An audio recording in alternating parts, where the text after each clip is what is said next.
My God, do we need this or what? The whole theme of today is to free our minds. Actually, it's more than that, as I'll come to. Free our minds from the programming that turns infinite consciousness, having an experience, into a four-legged animal from which we get wool, that have lost the ability to decide perception and reality for themselves and have to have it decided for them. Without that, the few couldn't control the many. With it, it's a piece of cake. When we open our minds, or go beyond that even, then we start to see reality in a different way. This is a wonderful quote. You were born an original, don't die a copy. So many people do that. They go through their lives thinking the norm in society is the only possible perception of reality. And because the majority appear to believe it, therefore by definition it must be true. Truth does not change because it is or is not believed by the majority of the people.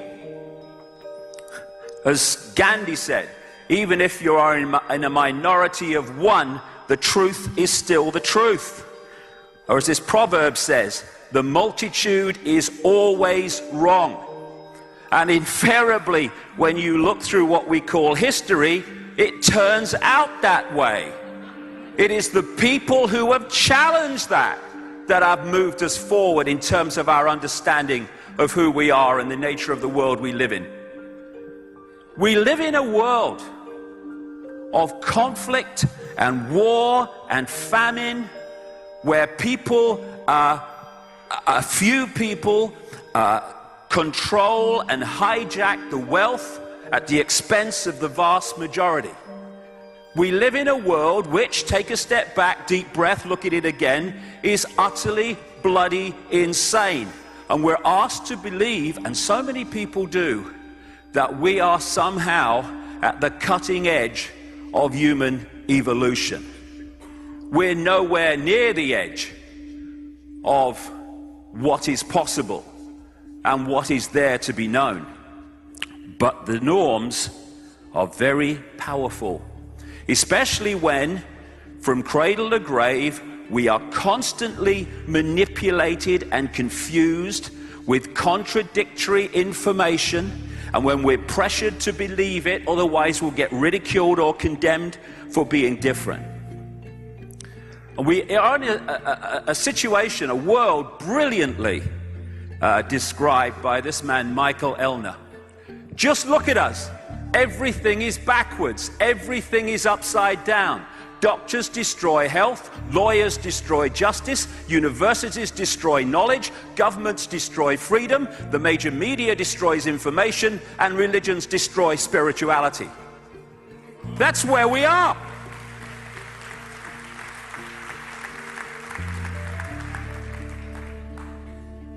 So we live in an upside down world. Why? That's what I asked 20 years ago. And the answers are amazing when you start to take back the camouflage that's put before us. All the way through our lives, we are being given instructions, we're being given directions, and basically the world has been turned into a maze of confusion. And it's done to keep us from the simple truths, because complexity is there to stop us finding those simple truths. But when you connect the dots between apparently unconnected people, situations, organizations, world events, and you start to see how they fit together, suddenly this bewildering, confusing world starts to take on a much clearer dimension. Because only by connecting the dots over, as you'll see today, a vast range of subjects and situations and people, can you start to see why the world is upside down, why it is as it is, and crucially, behind that complexity, those smoke screens of complexity, why behind that is an amazing revelation of who we are and the nature of life. When we start to realize that far from being Ethel Jones or Billy Smith, we are all that is, has been, and ever will be. That is the difference between who we are and who we are manipulated to believe we are. The key to everything else in this global conspiracy is to put humanity into a false identity, a false belief in who we are. It has to get us to see ourselves in terms of little me, powerlessness. What can I do? I'm just Joe Public, and I'm just Ethel Jones or Charlie Smith. That's who I am. I'm the reflection in the mirror. That's me. I have no power.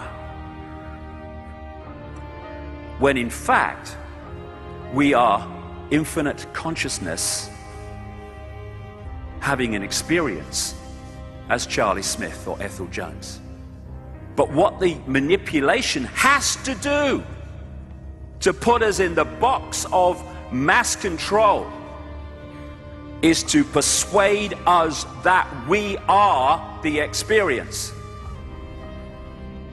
And they've done it brilliantly so far.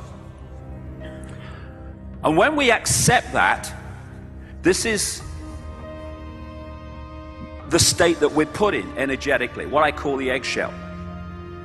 Instead of accessing the infinity of knowledge, understanding, awareness, love, all knowing that it is possible to access, because that's who we are, we close down.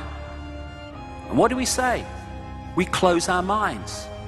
We close our minds and we operate on a fraction of who we are. Compared with the infinity of who we are, we close in on a fraction that is nothing less than the village idiot by comparison. And only by putting us in this state of a consciousness, if you can call it that, state of mind, more accurate, can the few control the many on the scale that they have and do. You know, I have this thing, I just mentioned it a few minutes ago, when you go, we get so close to things, and therefore they become so normal that we never question them. Take a deep breath, take a step back, look at it again.